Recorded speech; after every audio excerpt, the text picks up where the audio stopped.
Hello प्यारे बच्चों। आज हम बात करेंगे सहसंयोजी बंध के बारे में, कोवैलेंट बॉन्ड के बारे में करेंगे बात। इससे पहले हम वैध संयोजी बंध के बारे में बता चुका हूं। हमारे 2 लेक्चर्स हो चुके हैं। ये तीसरा लेक्चर हमारा क्या है, सहसंयोजी बंध के बारे में है, कोवैलेंट बॉन्ड के बारे में है। तो हम इसमें सहसंयोजी बंध कब बनता है और किस तरीके से बनता है, आज हम इस पर चर्चा करेंगे। तो यहाँ पर दे रखा है, पॉइंट कुछ दिए हैं, इन पॉइंटों को पहले देख लें। यहाँ फर्स्ट पॉइंट दे रखा है, सहसंयोजी बंध कब बनता है। बराबर इलेक्ट्रॉन के आदान प्रदान द्वारा 2 परमाणु क्या करेंगे, बराबर इलेक्ट्रॉनों की शेयरिंग करेंगे और शेयरिंग करने के दौरान ये सहसंयोजी बंध बनेगा। हमारा इसमें सेकंड पॉइंट क्या दे रखा है, सेकंड पॉइंट दे रखा है, कुछ अणुओं में एक इलेक्ट्रॉन द्वारा भी बंध बनता है। अब ऐसा है, कुछ अपवाद दे रखे तो उसमें सहसंयोजी बंध बनने के दौरान भी एक बंध बनता है, वो आपका एक इलेक्ट्रॉन के द्वारा भी बंध बन जाता है। वो आपका जैसे कि दे रखा है, इसमें PCl5 दे रखा है, एक SF6 दे रखा है। तो इसमें P सेंट्रल एटम है और इसमें आपका सल्फर सेंट्रल एटम है। तो यहाँ पर क्या है कि फास्फोरस 3 सहसंयोजी बंध बनाने के बाद भी ये क्या करेगा, 2 बंध और बनाएगा, वो आपके एकल इलेक्ट्रॉन के द्वारा बंध बनेंगे। इसी तरह इसमें ये दे रखा है, इसमें क्या है, सल्फर 3 सहसंयोजी बंध आपका बना लेगा। यहाँ पर सल्फर क्या करेगा, सल्फर 2 सहसंयोजी बंध बनाने के बाद बाकी एक इलेक्ट्रॉन से ये बंध बन जाएंगे। उसके बाद यहाँ पर दे रखा है, कुछ अणुओं में अष्टक नियम लागू नहीं होता है, फिर भी वह स्थिर संरचना में होते हैं। मतलब फिर भी वे कैसे, एक स्थिर संरचना में, जैसे कि यहाँ पर VF3 दे रखा है और AlCl3 दे रखा है। यहाँ पर सेंट्रल की बात करें, सेंट्रल एटम यहाँ पर V है और यहाँ पर Al है। तो यहाँ पर क्या है, अष्टक नियम फॉलो नहीं हो रहा है, फिर भी यहाँ पर ये क्या है, एक स्थायी संरचना धारण किए हुए हैं।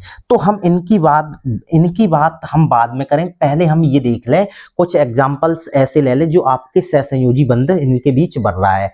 तो हम सबसे पहले स्टार्टिंग कर रहे हैं, नॉर्मल एग्जाम्पलों से स्टार्टिंग कर रहे हैं। तो ये चीज तो नोट कर ली होगी। अब हम एग्जाम्पल देख रहे हैं किस तरीके से आपके,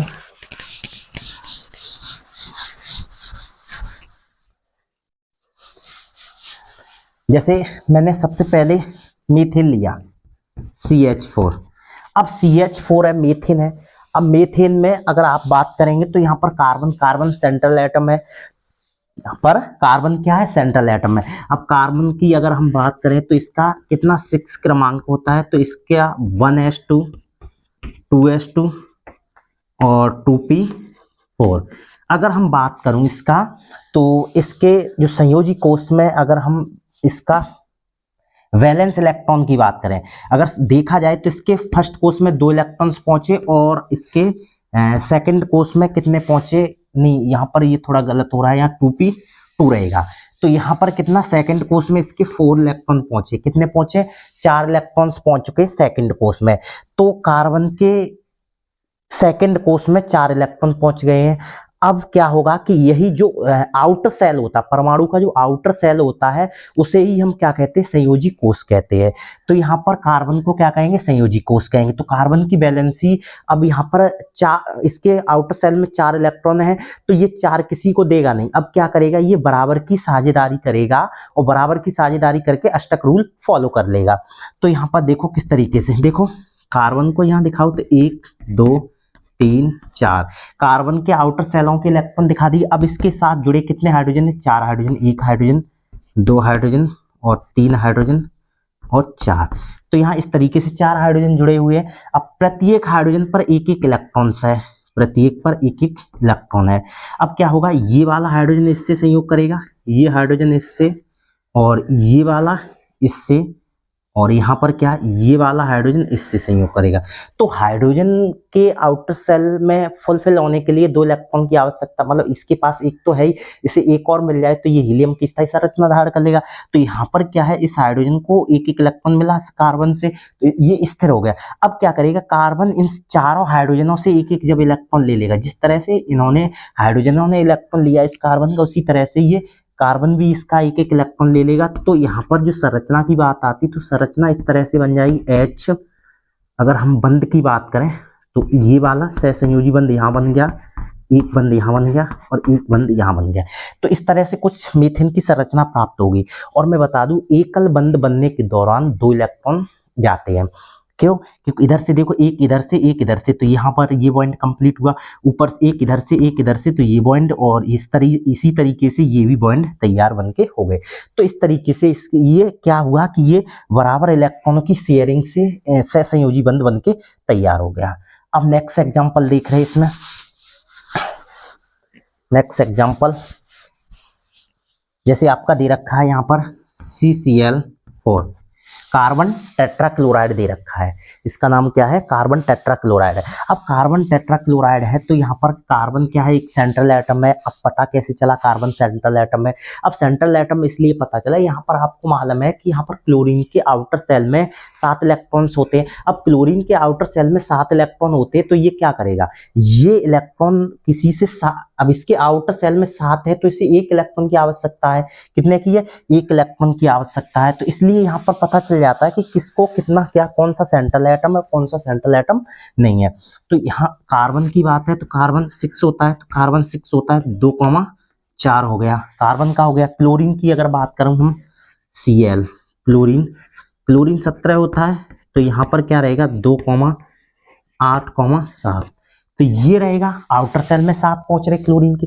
अब इसका लुईस स्ट्रक्चर बना लो। लुईस स्ट्रक्चर बनाने के बाद फिर हम बॉन्ड स्ट्रक्चर की बात करेंगे।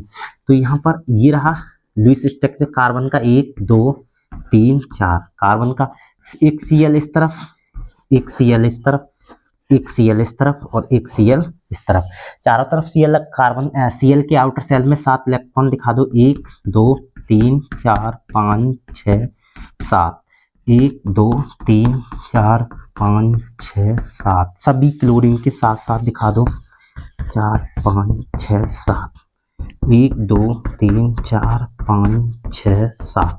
अब यहाँ पर सभी क्लोरीन के साथ साथ आउटर सेलों में इलेक्ट्रॉन्स दिखा दिए। अब क्या करेगा कार्बन? अब ये क्लोरीन इस कार्बन से 1 इलेक्ट्रॉन एक्सेप्ट करेगा, यहाँ पर ये भी 1 इलेक्ट्रॉन एक्सेप्ट करेगा और ये भी इलेक्ट्रॉन 1 एक्सेप्ट करेगा यहाँ पर, ठीक है। और ये बचा ये भी। तो ये सभी क्लोरीन कैसे हो गए? 1-1 इलेक्ट्रॉन कार्बन का लेकर एक स्थायी संरचना प्राप्त कर ली इन्होंने किसकी स्थायी संरचना प्राप्त कर ली? सभी क्लोरीनों ने AR की स्थायी संरचना प्राप्त कर ली यहाँ पर। अब कार्बन क्या करेगा? कार्बन के आउटर सेल में कितने इलेक्ट्रॉन है? कार्बन के आउटर सेल में 4 थे। अब इससे आवश्यकता कितने की? 4 की है, तभी तो ये अष्टक रूल फॉलो कर पाएगा। तो यहाँ पर क्या होगा कि ये क्लोरीन और ये क्लोरीन और ये क्लोरीन और ये सभी क्लोरीन 1-1 इलेक्ट्रॉन इसका शेयरिंग में देंगे, तो इस तरह से ये भी एक स्थायी संरचना प्राप्त कर लेगा। तो इसका जो बॉन्ड स्ट्रक्चर है वो कुछ इस तरीके से बन जाएगा। देखो बॉन्ड स्ट्रक्चर की अगर हम बात करें तो कार्बन इस तरह से यहाँ पर ये इसका बॉन्ड स्ट्रक्चर बन के तैयार हो जाएगा। तो यहाँ पर ये आप सहसंयोजी बंध द्वारा कार्बन टेट्राक्लोराइड की स्थायी संरचना यहाँ पर बन के तैयार हो गई है। अब नेक्स्ट एग्जाम्पल की हम बात कर लूँ। नेक्स्ट एग्जाम्पल क्या दे रखा है देखो। चलो हम H2O ले लूं। सबसे पहले H2O। अब H2O में किस तरीके से देखो, हमें मालूम है कि O परमाणु दे रखा है इसमें और H परमाणु दे रखा है, ठीक है। अब इसमें क्या रहेगा? OH बन रहता है तो 2,6 इसका आपका एक ही रहेगा। तो ऑक्सीजन के आउटर सेल में 6 इलेक्ट्रॉन्स हैं, कितने? 6। तो ऑक्सीजन को यहाँ पर दिखाओ। यहाँ ऑक्सीजन के आउटर सेल के इलेक्ट्रॉन्स 1 2 3 4 और यहाँ पर इस तरफ 5 और एक इधर ही दिखा दे ऊपर ही 6, मान लो इस तरफ दिखा दिए। अब देखो इसका क्या है कि H को नीचे हम दिखाएंगे, इसका रीजन में बताऊंगा क्या है इस H का। H को नीचे दिखाने का मतलब इसका भी एक, इसका भी एक। तो यहाँ पर क्या होगा कि ये हाइड्रोजन इससे 1 इलेक्ट्रॉन लेगा, साझे में साझेदारी इसके साथ करेगा। तो यहाँ पर क्या है, हाइड्रोजन की वैलेंसी कंप्लीट हो जाएगी और ऑक्सीजन भी इससे फिर इलेक्ट्रॉन एक्सेप्ट करेगा, तो ऑक्सीजन की वैलेंसी भी पूरी हो जाएगी। कैसे हो जाएगी वो देखो इस तरीके से। यहाँ पर क्या किया इसने, इसके साथ बंध बनाया और इसने इसके साथ। अब जो है हाइड्रोजन का शेयरिंग, हाइड्रोजन वाला इलेक्ट्रॉन है वो ये ऑक्सीजन ले लेगा, तो ऑक्सीजन का कुल मिलाकर यहाँ पर ऑक्सीजन की भी वैलेंसी क्या हो गई, कंप्लीट हो गई। तो ऑक्सीजन की वैलेंसी कंप्लीट होने के साथ साथ यहाँ पर ये ऑक्सीजन में किसकी स्थायी संरचना प्राप्त की, नियोन की, क्योंकि इसका अष्टक नियम फॉलो हो चुका है। जब अष्टक नियम फॉलो हो चुका है तो इसने नियोन की स्थायी संरचना धारण कर ली। और हाइड्रोजन ने किसकी क्या कर ली स्थायी संरचना, हाइड्रोजन ने हीलियम की स्थायी संरचना धारण कर ली। अब यहाँ पर एक चीज है वो देख लो, ये तो लुईस संरचना हो गई। अब बॉन्ड संरचना की अगर बात करें हम तो यहाँ पर H को रखो और यहाँ भी H को रखो। देखो इसका स्ट्रक्चर जो है थोड़ा सा तिरछा बनता है, वो रीजन होता है। वो रीजन क्या होता है, रीजन ये है कि इस पर जो इलेक्ट्रॉन होते हैं ये वाले, जो जब यहाँ पर इलेक्ट्रॉनों ने इस ऑक्सीजन के 6 इलेक्ट्रॉनों में से 2 इलेक्ट्रॉनों ने क्या किया, सहसंयोजी बंध बना लिया। इसके पास 2 लोन पेयर बच गए। अब 2 लोन पेयर बच गए तो यहाँ पर क्या करेंगे, ये रिपल्सन फोर्स उत्पन्न करेंगे। और जब रिपल्सन फोर्स उत्पन्न करेंगे तो क्या होगा, ये एक दूसरे को प्रतिकर्षित करेंगे। क्या करेंगे, एक दूसरे को प्रतिकर्षित करेंगे। जब ये एक दूसरे को प्रतिकर्षित करेंगे तो यहाँ पर क्या है, ये वाले बॉन्ड ऑटोमेटिक तिरछे हो जाते हैं, नीचे की शेप इनकी बन जाती है। क्यों, किस लिए बन जाती है, ये रिपल्सन फोर्स के कारण बन जाती है। ये मेन रीजन है इसका, रिपल्सन फोर्स के कारण ये जो स्ट्रक्चर है वो सीधा न बन के ये तिरछा क्यों बन जाता है, ये इसीलिए बन जाता है। और इसका एंगल भी इसीलिए अलग अलग, इसीलिए इनके एंगल भी अलग अलग हो जाते हैं। ठीक है, तो ये आपका ये भी चीज क्लियर हो गई। अब हम नेक्स्ट देख रहे हैं एग्जाम्पल। जैसे मान लो मैंने O2 ले लिया, इस सिंगल बॉन्ड वाला हमारा हो गया, डबल बॉन्ड वाला देख लो O2, डाई ऑक्सीजन ले लिया मैंने। अब डाई ऑक्सीजन ले लिया तो आपको पता है ऑक्सीजन, इधर देखो ऑक्सीजन 8 आउटर सेल में 2,6, तो आउटर सेल में इसके कितने 6 इलेक्ट्रॉन्स हैं। अब इसे कितना चाहिए, 2 चाहिए, 2 चाहिए तभी तो ये स्टक नियम फॉलो कर पाएगा। एक ऑक्सीजन इस तरफ, एक इस तरफ, तो इसके भी 1 2 3 4 5 6 आउटर सेल में, इसके 1 2 3 4 5 6, तो 6 दिखा दूं। अब यहाँ पर ये इसके 2 शेयरिंग लेगा और ये वाला क्या करेगा, इसके साथ संयोग करेगा। तो यहाँ पर क्या हुआ कि यहाँ पर इसने 2 इसके इलेक्ट्रॉन लिए, इसने 2 इसके इलेक्ट्रॉन लिए। अब 2 इलेक्ट्रॉनों की साझेदारी से जो बंध बना है तो वहाँ यहाँ पर क्या हुआ कि यहाँ पर डबल बॉन्ड बन गया, क्योंकि एक इलेक्ट्रॉन यहाँ पर एक बंद, एक इलेक्ट्रॉन इसका, एक इलेक्ट्रॉन इसका, तो यहाँ पर एक बंद बना। तो कुल मिलाकर यहाँ पर जो बंध बना है वो ऑक्सीजन के मध्य डबल बॉन्ड बन गया। इस तरीके से ये बॉन्ड बन गया और इस ऑक्सीजन ने नियोन की स्थायी संरचना धारण कर ली और इस वाले ऑक्सीजन ने भी क्या किया, एक नियोन की स्थायी संरचना धारण कर ली। ठीक है, अब नेक्स्ट एग्जांपल देख रहे हैं। नेक्स्ट एग्जांपल क्या है आपका दे रखा है, साथ ही बेटा नोट करते चलना। यहाँ पर दे रखा नेक्स्ट एग्जांपल,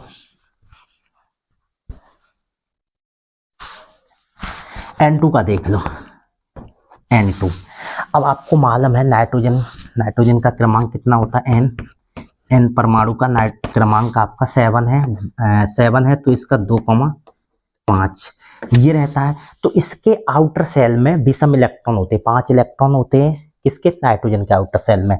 अब नाइट्रोजन के आउटर सेल में जब 5 इलेक्ट्रॉन होते तो इसका लुईस डॉट स्ट्रक्चर पहले बनाओ, 1 2 3 4 5, और इधर भी नाइट्रोजन, तो 1 2 3 4 5, 5 शेयरिंग में लिए, तो यहाँ पर इसका एक, यहाँ और यहाँ भी इसका। तो यहाँ पर इसने क्या किए, इस नाइट्रोजन ने इसके 3 इलेक्ट्रॉन लिए, तो 5 तो इसके आउटर सेल में ऑलरेडी थे ही। अब जब ये 3 इसके लेगा तो इसके पास भी 8 हो जाएंगे और इसके भी ये ले लेगा, तो यहाँ पर ये दोनों के 8 आउटर सेलों में हो जाएंगे। तो दोनों के 8 हो जाएंगे, तो ये दोनों किसकी स्थायी संरचना धारण कर लेंगे, Na की कर लेंगे। ठीक है, Na की स्थायी संरचना धारण कर लेंगे। अब इनके बीच जो बंध बनेगा वो ट्रिपल बॉन्ड बनेगा। कैसा बंध बनेगा, ट्रिपल बॉन्ड बनेगा। N के बीच जो बॉन्ड बनेगा वो ट्रिपल बॉन्ड होगा, और ट्रिपल बॉन्ड होने के साथ साथ ये बॉन्ड होगा कैसा, सहसंयोजी बंध होगा। अगर हम बात करें यहाँ पर इस नाइट्रोजन पर भी एक लोन पेयर बच गया और इस नाइट्रोजन पर भी एक लोन पेयर बच गया। अभी भी ये दोनों नाइट्रोजन अलग अलग एक एक बॉन्ड और बना सकते हैं। उस बॉन्ड का नाम क्या है, उपसहसंयोजी बंध है, वो ये नाइट्रोजन बना सकते हैं। तो याद रखना नाइट्रोजन 4 बॉन्ड बना सकता है। कितने बना सकता है, 4 बॉन्ड बना सकता है नाइट्रोजन। चलो नेक्स्ट एग्जांपल देख ले, क्या दे रखा है हमारा।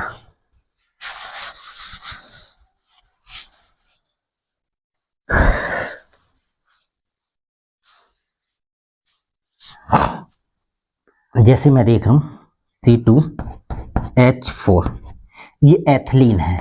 अब एथिलीन में किस तरीके से बॉन्ड बनता है वो भी देख लो। तो यहाँ पर कार्बन और ये भी कार्बन, क्यों कार्बन यहाँ सेंट्रल एटम है। अब यहाँ सेंट्रल एटम तो एक H इधर रखो, एक H इधर रखो, एक H इधर और एक H इधर।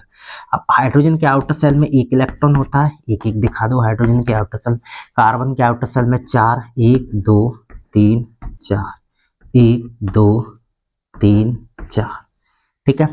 तो यहाँ पर ये वाला जो है इलेक्ट्रॉन वो इधर ही दिखाओ, 4 4 दिखा दिए मैंने कार्बन के आउटर सेल। अब जरा ध्यान दो, कार्बन की वैलेंसी कितनी होती है, 4 होती है, क्योंकि इसके आउटर सेल में 4 इलेक्ट्रॉन है, तो ये जाहिर सी बात है क्या है, इसकी वैलेंसी 4 ही होगी। तो यहाँ पर क्या होगा कि ये वाला यहाँ पर एक बॉन्ड बन जाएगा, एक बॉन्ड यहाँ बन जाएगा। तो सही, अब ये 2 इलेक्ट्रॉन और ये 2 इलेक्ट्रॉन यहाँ पर डबल बॉन्ड बन जाएगा। किस तरीके से बनेगा वो देख लो, इस तरीके से आपका डबल बॉन्ड बन जाएगा। यहाँ पर कार्बन एक H ये और एक H ये, डबल बॉन्ड यहाँ पर कार्बन एक H ये और एक H ये। तो इस तरीके से यहाँ पर ये सहसंयोजी बंध बन गया और यहाँ पर डबल बॉन्ड बन गया बीच में, बाकी ये सभी सिंगल बॉन्ड बन गए। तो इस तरीके से ये संरचना भी क्या हुई, कंप्लीट हो गई बनकर। अब नेक्स्ट देख रहे हैं,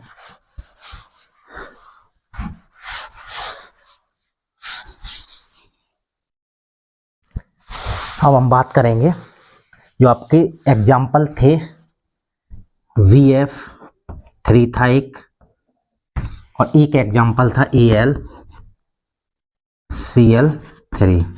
तो इन 2 एग्जाम्पलों की हम बात करेंगे। तो सबसे पहले हम BF3 वाला देख लें, ठीक है। तो इसे BF बोरॉन, बोरॉन कितना क्रमांक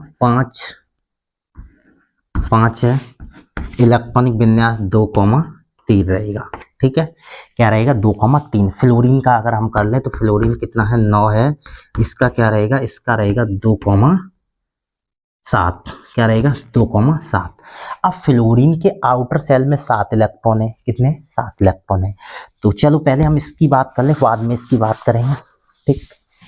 तो बोरोन यहाँ क्या है, सेंट्रल एटम है। देखो हाइड्रोजन और फ्लोरीन कभी भी सेंट्रल एटम हो नहीं सकते हैं। कौन, 2 आपके ऐसे हैं जो हाइड्रोजन और फ्लोरीन कभी भी सेंट्रल एटम नहीं हो सकते। तो यहाँ पर बोरोन सेंट्रल एटम है, तो यहाँ पर एक F आपकी इस तरफ रहेगी, एक F इस तरफ रहेगी और एक F आपकी इस तरफ रहेगी।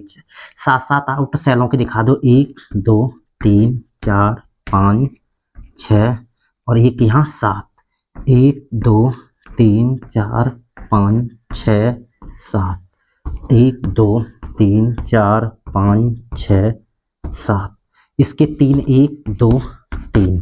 अब देखो बोरॉन के आउटर सेल में कितने हैं, 3 इलेक्ट्रॉन है, तो 3 दिखा दिए।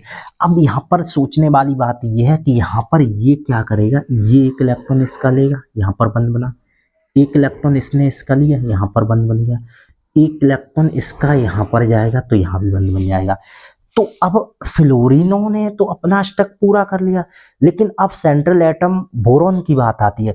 तो देखो एक बात मैं बता दूं, साइड वाले जो परमाणु होते हैं उनका अष्टक नियम फॉलो होना चाहिए। और क्या है कि जो क्या बोलते हैं सेंट्रल एटम है, सेंट्रल एटम का एक बार को अगर अष्टक नियम फॉलो नहीं होता है तब भी वो आपका मान्य है, क्योंकि यहाँ पर कुछ अपवाद हैं। तो यहाँ पर क्या है कि ये बोरॉन है ना, तो बोरॉन जो है, बोरॉन का कभी अष्टक पूरा होता ही नहीं है। यहाँ पर बोरॉन का क्या अष्टक पूरा नहीं होगा, क्यों नहीं होगा, देखो मैं बता दूं। देखो बोरॉन को एक इधर से मिलेगा, एक इसका है 2 हो गई, एक इधर से 3, एक इधर से 4, एक है 5 और एक इधर से 6। तो बोरॉन के आउटर सेल में कितने इलेक्ट्रॉन्स हैं, 6 इलेक्ट्रॉन्स हैं होंगे। तो यहाँ पर ये वाला फ्लोरीन, ये फ्लोरीन और एक आपका ये फ्लोरीन। अगर बोरॉन की हम बात करें आउटर सेल है, और फिर भी ये कैसी एक स्थायी संरचना बनाए हुए है, क्या है, एक स्थायी संरचना में है ये भी, ठीक है। इसी तरह से हम उसका देख लें, उसकी चर्चा कर लें, AlCl3 वाले की। देखो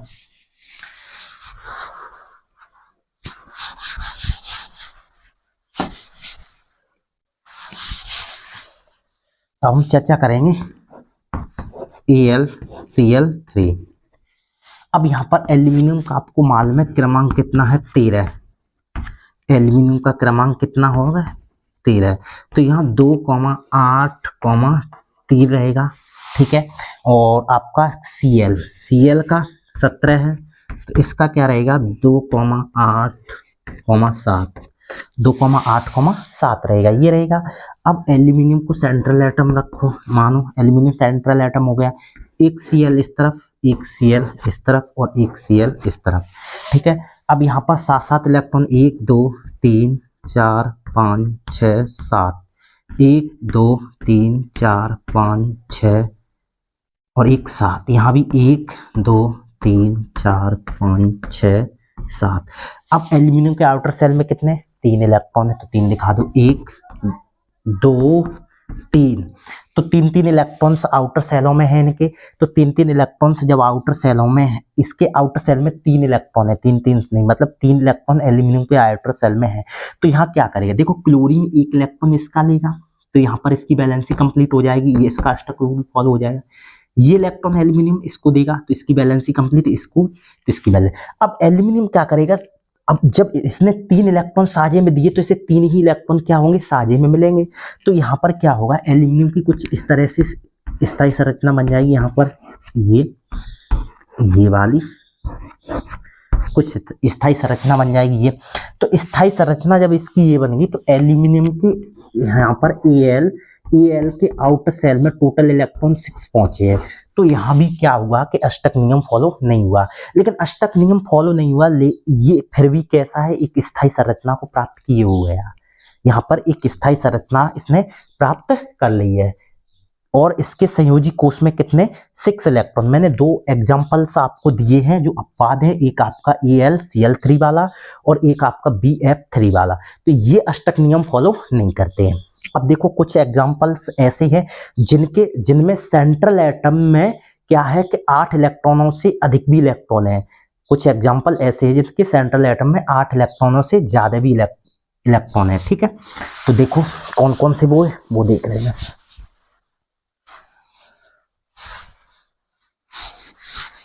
जैसे हमने एक एग्जांपल लिया यहाँ पर PCl5, फास्फोरस पेंटाक्लोराइड का लिया। अब फास्फोरस 15 है ना, 15 P15, तो P15 है, इसका क्या रहेगा 2,8,5। ठीक है, आउटर सेल में 5, क्लोरीन 17, 2,8,7 ये रहेगा। अब फास्फोरस क्या है, सेंट्रल एटम है, फास्फोरस यहाँ पर क्या है सेंट्रल एटम। तो यहाँ पर 1 2 3 4 और एक इस तरफ दिखा दो थोड़ा सा, 5, यहाँ पर 5 होगा। 5 Cl को दिखाओ, 1 Cl और 2 Cl, 3 Cl, यहाँ पर 1 Cl को दिखाओ, 3 Cl, 1 Cl यहाँ 4 और 1 Cl यहाँ 5 Cl दिखा दी। अब यहाँ पर हमें यहाँ देखने को मिल रहा है कि फास्फोरस के आउटर सेल में 5 इलेक्ट्रॉन है। तो फास्फोरस क्या करेगा, यहाँ पर फास्फोरस 3 क्या बनाएगा सहसंयोजी बराबर की शेयरिंग वाले बॉन्ड बना देगा। बाकी 2 बॉन्ड आपके बनेंगे, वो किस तरीके से बनेंगे वो देखना ध्यान से।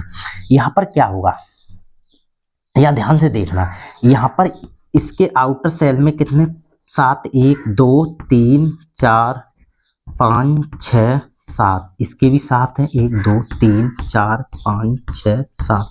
देखो मिक्स हो रहे हैं, इससे आप ध्यान रखना कि इसके साथ साथ आउटर सेलों में 1 2 3 4 5 6 7, इसके भी 1 2 3 4 5 6 7, सभी के साथ साथ 1 2 3 4 5 6 7।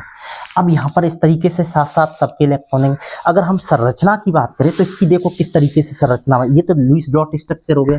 अब इसका बॉन्ड स्ट्रक्चर की अगर बात करें तो यहाँ पर P क्या करेगा, इसके साथ सहसंयोजी बंध बनाए, एक ऊपर वाले के साथ मान लो इसने सहसंयोजी बंध बना लिया, एक इधर वाले Cl के साथ सहसंयोजी। अब क्या होगा, 2 Cl ऐसी बचेंगी, जो फास्फोरस है ना वो क्या करेगा, वो एकल बंध बना लेगा इस तरीके से। एक तीर के निशान से जो बंध बनता है वो क्या होता है, एक इलेक्ट्रॉन द्वारा बंध बनेगा। यहाँ पर Cl के साथ इसने जो बंध ये बनाएगा तो ये, और एक इधर बना लेगा ये वाला इस Cl के साथ। ठीक है, तो यहाँ पर हम बात करें कितने इलेक्ट्रॉन्स कुल हैं, तो वो देखो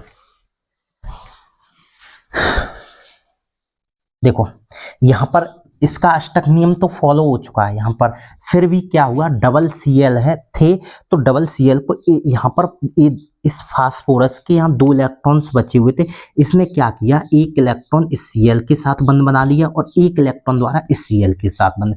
तो ये अर्ध तीर जो है, अर्ध तीर क्या शो कर रहा है कि एक इलेक्ट्रॉन द्वारा यहाँ पर बंध कंप्लीट हुआ है।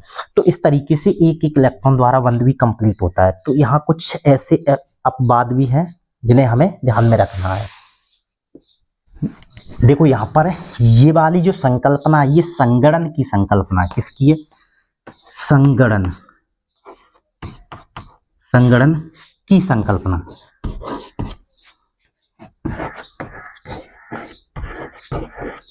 ये संगणन की संकल्पना है। अब सिडविक संकल्पना क्या है वो बता दो। देखो इसमें क्या है, संगणन की संकल्पना में फास्फोरस द्वारा ही ये बंध बनाया गया था। तो यहाँ पर अष्टक नियम फॉलो हो रहा है फास्फोरस का। फास्फोरस के आउटर सेल में 8 इलेक्ट्रॉन है कंप्लीट, लेकिन यहाँ पर थोड़ा सा जो सिडविक आए, उन्होंने सिडविक की क्या संकल्पना उसको देख ले हम ध्यान से। देखो इसे हम साफ कर रहे हैं, जो सिडविक की संकल्पना है उसे देख रहे हैं। फास्फोरस यहाँ पर Cl, Cl, Cl और Cl, यहाँ एक Cl। देखो इसके दिखा दो कितने, 5, 1 2 3 4 5, 5 दिखा दिए यहाँ पर, ठीक है। अब क्या है, अगर 5 दिखा दिए तो इसके 7 दिखाओ, 1 2 3 4 5 6 7, इसके भी 7, 1 2 3 4 5 6 7, इसके भी 7, 1 2 3 4 5 6 7, 1 2 3 4 5 6 7, यहाँ भी 7, 1 2 3 4 5 6 7, सभी के साथ साथ यहाँ पर हो गए कंप्लीट। अब यहाँ पर क्या है कि यहाँ पर एक इलेक्ट्रॉन इसका, देखो एक एक इलेक्ट्रॉन की शेयरिंग, एक इसका एक इसका, यहाँ भी इसका एक और यहाँ भी एक इसका, ये संरचना कंप्लीट हो गई। यहाँ पर इसका एक और ये इसका। तो यहाँ पर क्लोरीन ने फास्फोरस के यहाँ पर क्या कर लिए, सभी क्लोरीनों ने एक एक बॉन्ड इलेक्ट्रॉन ले लिया। अब फास्फोरस सबका अगर इलेक्ट्रॉन लेता है तो यहाँ पर कुछ इस तरह से संरचना कंप्लीट होती है। देखना ध्यान से, अगर फास्फोरस ने सबसे इलेक्ट्रॉन लिया तो फास्फोरस के आउटर सेल में, फास्फोरस के आउटर सेल में किस तरह से संरचना बन जाएगी, एक यहाँ पर 2 Cl, 3 Cl, एक 4 Cl और यहाँ पर एक 5 Cl। तो यहाँ पर 5 Cl मतलब, तो कुल मिलाकर अगर हम बात करें, ये सिडविक संरचना, सिडविक संरचना,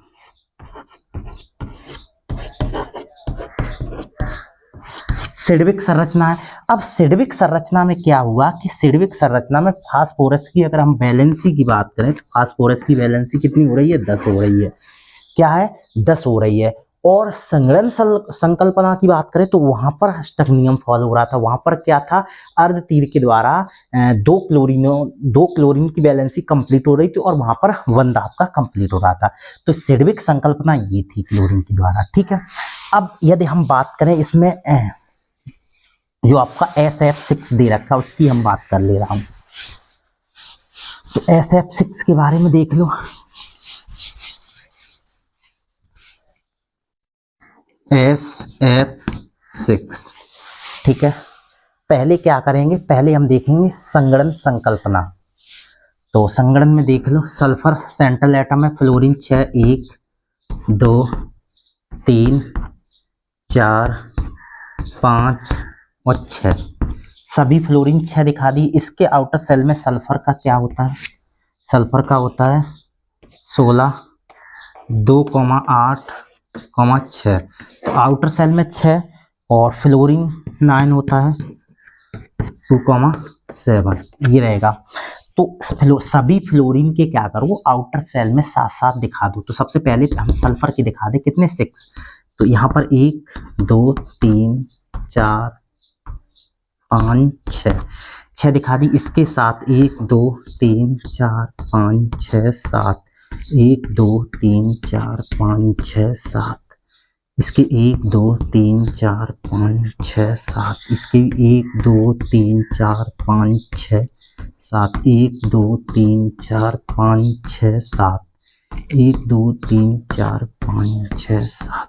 अब जरा ध्यान से देखो, देखो यहाँ पर क्या होगा, सभी फ्लोरीन एक एक इलेक्ट्रॉन सल्फर का लेंगे। यहाँ पर ये, यहाँ पर इसने भी लिया इसका, यहाँ भी इसका, सभी फ्लोरीनों ने एक एक इलेक्ट्रॉन सल्फर का ले लिया।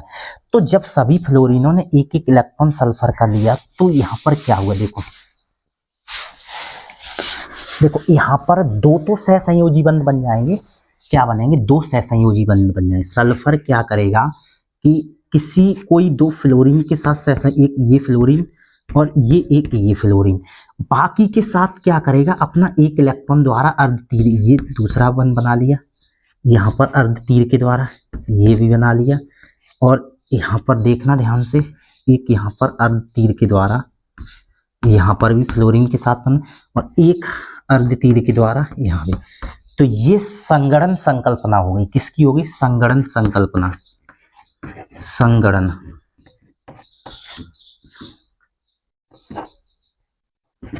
संगणन संकल्पना।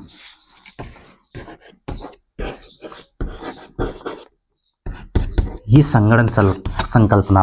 अब इसमें क्या है, इसमें अष्टक नियम फॉलो हो रहा है। लेकिन अगर सिडविक संकल्पना की बात करें तो सिडविक संकल्पना में क्या होता है, वहां पर सल्फर के आउटर सेल में कितने 12 इलेक्ट्रॉन्स हो जाते हैं।